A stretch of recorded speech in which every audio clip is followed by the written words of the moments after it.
Kai'sa short story, The Girl Who Came Back, by Michael McCarthy.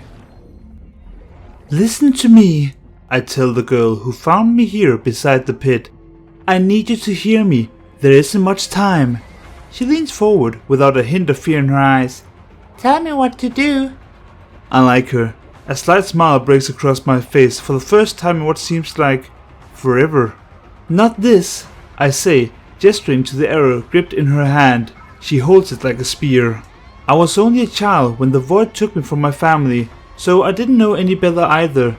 But the rest of them, they were so careless. Sacrifices, offering, tributes, whatever you want to call them.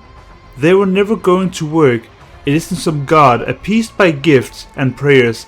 It just wants to devour everything. You want to kill it? You want to destroy it? I ask her. She nods. Then starve it. The sensation of needles on my flesh grows stronger, as in response to these words. The threatening presence is closing in around us, and my second skin constricts, pulling taut as a bow. I take one last deep breath before they come. The sand begins to shift, puckering and falling away like in an hourglass. Eerie pulse of light filters into the sky, as the construct creatures heave themselves into the Shuriman night, screeching and drooling. I steady myself, charging the energy inside my shoulder pods. I grit my teeth and release it. Bright blooms of heat and pain find their targets quickly, raining down, stopping the creature in their track, flinging them aside. The air is filled with an acid reek and the hiss of melting chitin. Soon there's nothing left of them. I wait for the needle itch to stop, but it doesn't. The girl crouches beside me. She probably cannot understand what she's seeing. Does it hurt? She whispers, her hand reaching out for the glowing scales on my arm. I pull back reflectively. She doesn't even flinch. Sometimes, I confess. Not too far away, her village sleeps on, unaware, for the most part. Curiosity had no doubt gotten the better of this little girl. So many stories, fable, both frightening and fantastical. The voidling beast hunting in the dead of night, calling to one another. She just wanted to see for herself, see what lurks beyond the rocks, see the things her people both fear and adore at the same time. My skin tightens again, the needles, the constant itch. I blink. I'm sorry, you didn't tell me your name. She stands up proudly, brandishing the arrow. I'm Illy. I came to protect my family from monster. She is no more than 10 years of age. Well, Illy, sometimes running is the best thing to do. But you don't run, she says, narrowing her eyes. Do you? A clever one, this girl. I shake my head. Not anymore. Then I won't either, Illy proclaims, brave as well. She has no idea what they're dealing with. None of them do. All the things her people have done to rid themselves of the creatures. They were just ringing the dinner bell.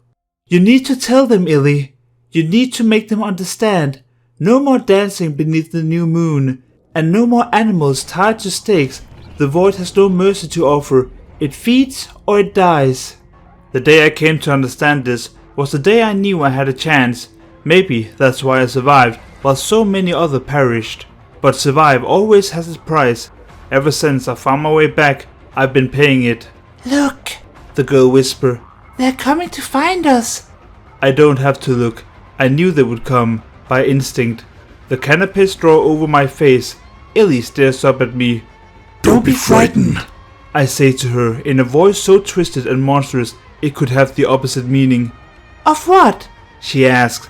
I find myself wearing a smile she cannot see. There are only a handful of people who have ever seen me in the flesh, or whatever it is that covers my body. All but 2 of them are dead.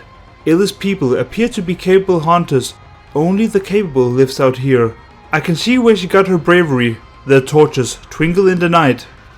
Papa! She calls out to the searching villagers without warning me. I found her! The girl who came back! They're heading towards us now, weapon at the ready, fire in their eyes. Illy! Her father yells, knocking an arrow to his bow. Get away from that thing! She looks up at me, confused. For every little girl like Illy, there are 10 others who would run the other way, or worse. I know what most people say about me. I've seen the fear scrawled across mud walls, scratched into the canyon rocks. Beware the girl who came back a monster.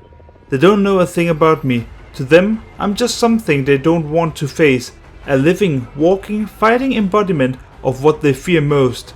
I guess that's why they added the mark to my name. 10 years ago, I was only Kai'sa, very much like Illy, hopeful about the future, as limited as the stars in the night sky. That future died the day the void dragged me down. The needles are back. Illy releases my hand, just as my luminous weapon materializes over my arms. Go to him, I tell her. go to your father. Illy, run! Her father pleads. He draws back his bowstring with trembling hands. No! She yells, turning to me. I don't run anymore. I usher her forward, keeping my eyes trained on the villager. No, Illy, you were born a fighter. They will need you. After a few steps, she turns back. What do I tell them? Tell them to be ready. The void has taken so much from me, but I refuse to let it take everything. These moments where kindness and humanity shine through, where innocence and trust extinguish fear, they fill me with hope that we can defeat the rivers of timeless poison that flows beneath the world. The first time I escaped the abyss, I did it for myself. Maybe, one day it will be for them. And that, ladies and gentlemen, concludes Kai'sa's short story, The Girl Who Came Back, by Michael McCarthy. Now this story is nothing but a cute little story referenced in my previous video, also a Kai'sa short story called Monstrous by Graham McNeil, where Kai'sa straight up shanks a dude out of kindness. But hey, if you enjoy awesome stories and the world of Runeterra, or if you just enjoy awesome stories, why don't you subscribe? It is free, and I release the newest lore the second it comes out. Well, I try to at least. And the plus side is, you don't even need to read them yourself, you have my voice to do it. Well, take that for what it is. But that's all for now. Until next time, enjoy.